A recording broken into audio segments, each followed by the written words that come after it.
Halo semua, selamat datang di vlog Robi Kristiawan.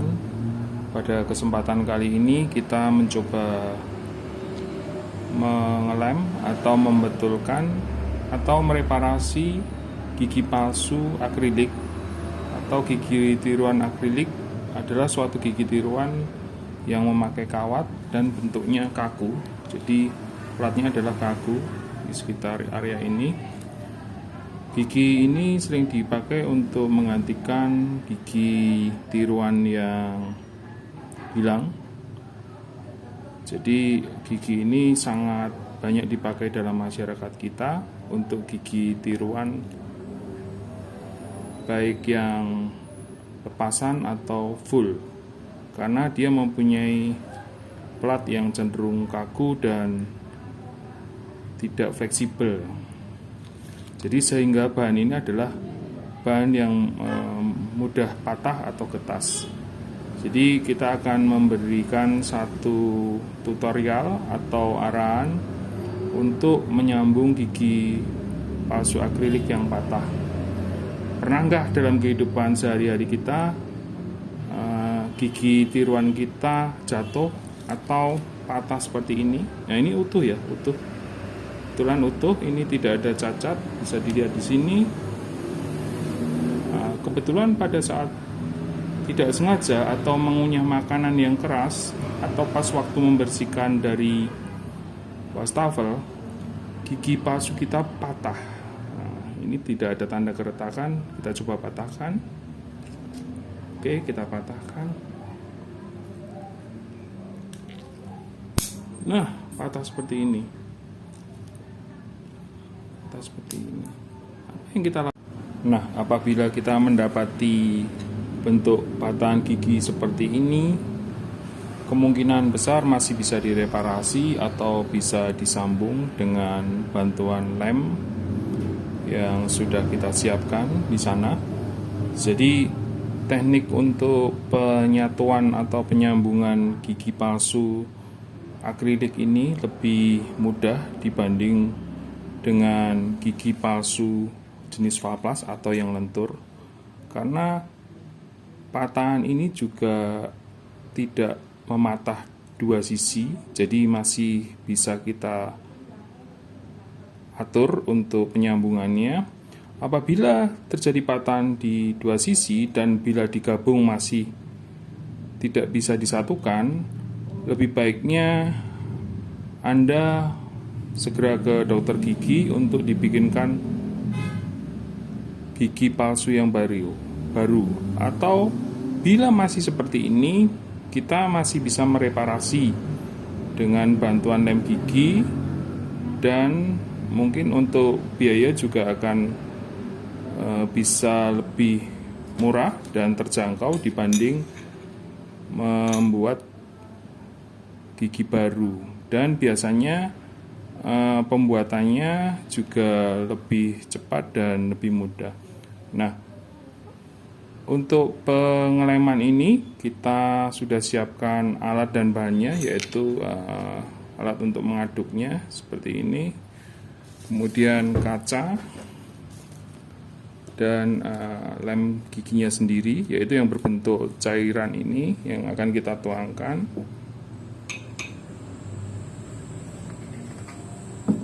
Dan kemudian kita siapkan dan kita satukan untuk lem giginya dan gigi yang patah ini. Kita atur biar tidak terjadi. Kemudian kita aduk sedemikian rupa.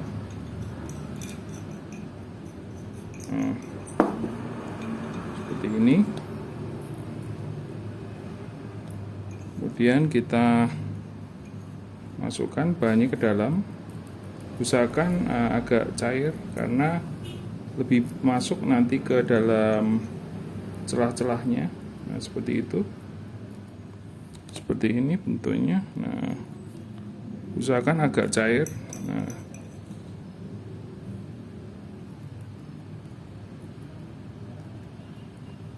geser seperti ini. Oke. Setelah itu kita tekan supaya tidak ada gelembung atau bubble di sana. Apabila masih ragu, boleh ditambahin cairan agar lebih mudah masuk. Seperti ini. Nah, seperti ini kita tekan pelan-pelan.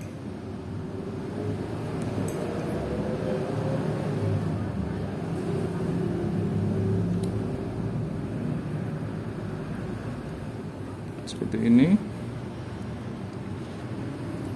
Nah, boleh ditambahin cairan untuk lebih memudahkan cetakan dan adukannya masuk ke dalam gigi yang patah tadi. Kita tahan sedemikian rupa. Apabila masih ada yang kurang, kita bisa atur lagi atau tambahin lagi. Nah, kebetulan di daerah sisi ini ada yang kurang di sini. Nah, kita aduk dan kita masukkan ke dalamnya. Kita aduk dan kita masukkan.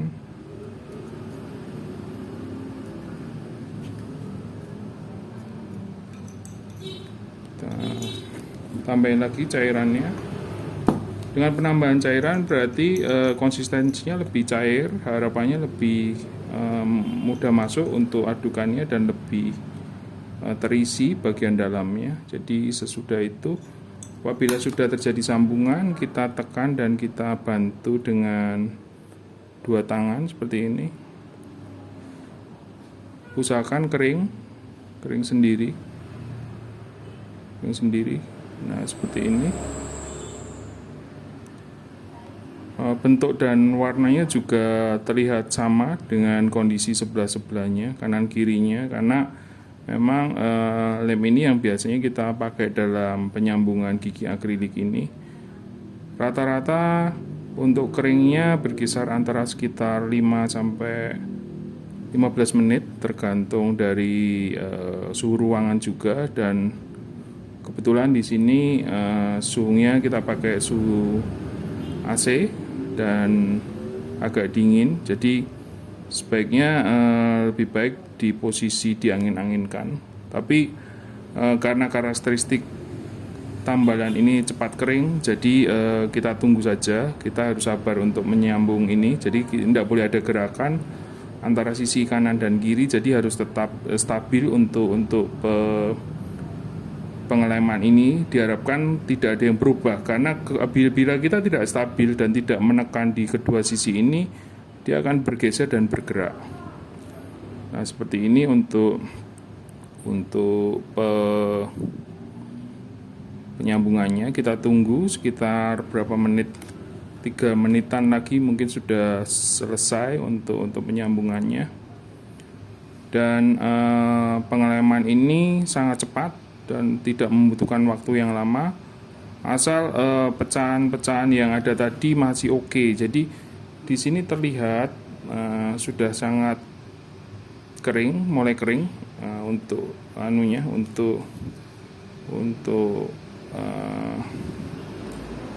tambalannya ini, lem ini. Jadi kita bisa berikan waktu yang lebih lama, karena dengan semakin lama dari lem ini otomatis akan membuat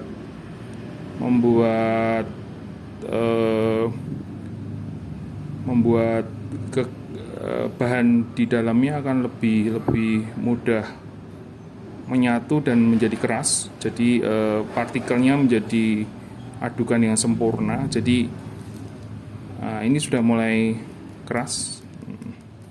Jadi estimasi sekitar 5 menitan kurang lebih dari yang kita masukkan tadi.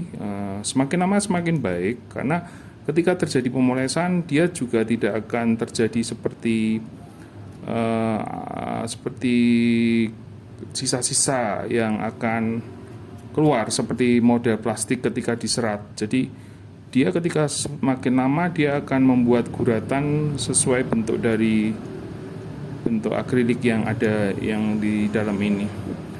Nah, ini sudah mulai mengering dan sudah membentuk partikel yang hampir homogen. Nah, dari ketokan yang ada sudah oke. Jadi kita tunggu beberapa menit lagi. Nah, setelah ini kering, nanti tahap selanjutnya adalah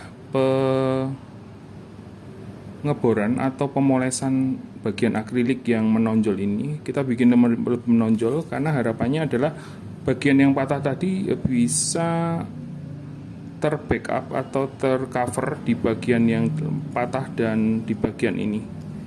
Jadi kita bikin cekungan, jadi lem tadi bisa menahan di bagian area ini, samping-sampingnya. Jadi selain masuk ke dalam partikel yang pecah tadi dan bisa mengikat ke area yang patah tadi. Nah, sudah ini setelah sekitar 5 menitan, semakin lama semakin baik sebenarnya. Tapi untuk mempersingkat waktu, kita coba setelah ini adalah kita coba poles atau kita gerinda yang menonjol ini. Jadi kita gerinda atau kita potong, haluskan supaya terjadi area yang rata seperti di samping-sampingnya ini. Oke, tahap selanjutnya akan kita coba gerinda. Untuk mesin penghalusnya kita pakai seperti ini dengan bor seperti ini untuk menghaluskan. Jadi sebentar lagi kita akan lihat teknis untuk pengeboran dan penghalusan dari gigi palsu yang kita lem tadi. Nah, ini kecepatannya agak cukup kuat ya, seperti ini untuk gerakannya. Mudah-mudahan dalam tempo tidak lama. Biasanya dengan penggunaan mesin ini akan lebih cepat. Jadi ini bukan mesin yang ada di kursi gigi, jadi ini tersendiri sehingga kekuatan RPM dan kekuatan untuk pengasahan biasanya berjalan lebih cepat. Oke, udah. Oke, untuk pengeborannya, jadi teknisnya seperti ini, kita pegang seperti ini dan kita arahkan bornya ke dalam gigi palsunya. Nah,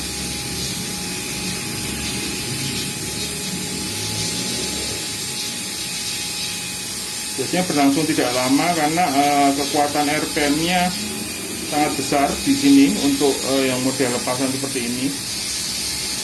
Nah, kita gerinda untuk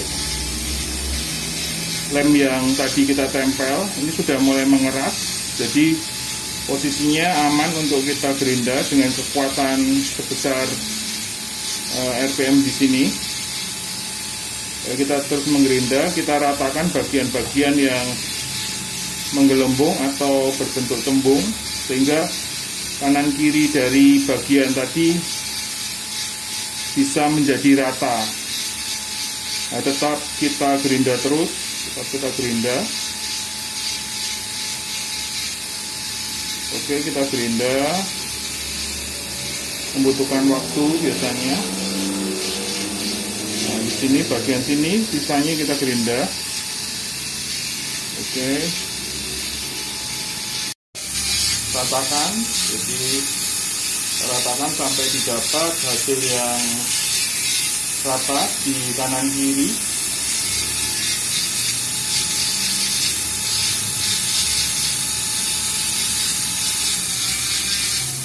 Oke, ya seperti ini. Kemudian kita boleh mengganti dengan untuk menghaluskan.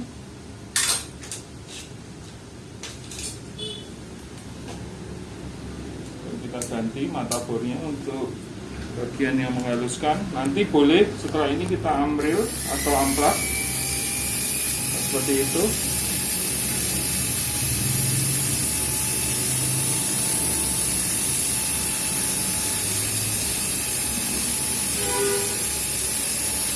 Apabila sudah rata, boleh kita pakai amplas untuk lebih meratakan bagian yang masih mungkin terlihat menggerombol naik seperti ini.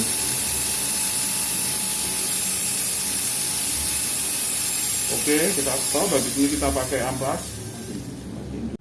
Kemudian setelah tadi kita bor, karena kondisi gigi masih agak menggelembung dan sudah mulai merata, biasanya yang kita lakukan adalah menggunakan amplas, jadi secara manual. Jadi kita bisa merasakan untuk kerataan dari gigi palsu ini. Kemudian kita boleh memakai spiritus seperti ini, kita tuang sedikit aja cukup. Dan ada kapur putih atau nah, kedua bahan ini kita gabung di sini, kita sesuaikan dan kita campur, dan kita terus menggosok sampai didapat kerataan dari area gusi ini.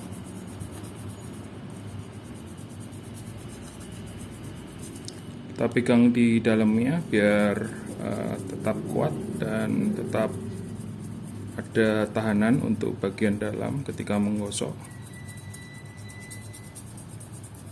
Seperti ini kita gosok sampai terjadi kerataan di kedua sisi kanan dan kiri. Nah, ini sudah terlihat lebih mengkilat.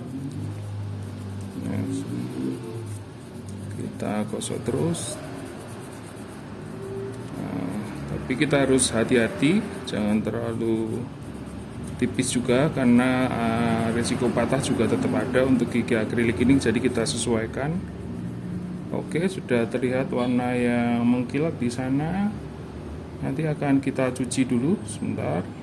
Oke, kita cuci dengan air yang sudah kita siapkan. Kita bilas. Dan kita bisa lihat hasilnya.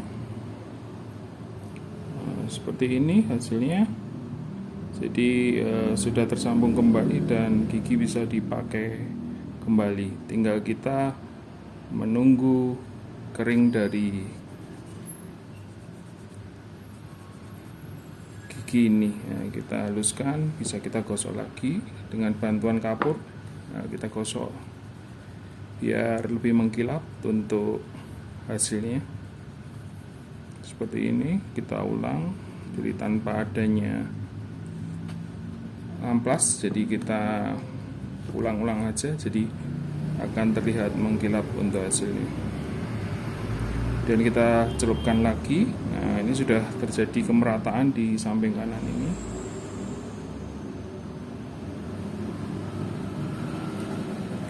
Dan kita keringkan. Dan kita lihat hasilnya sudah kembali seperti semula.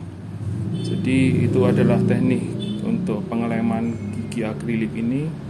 Semoga bisa membantu, dan untuk kita yang mengalami kasus seperti ini, jangan khawatir dan jangan takut.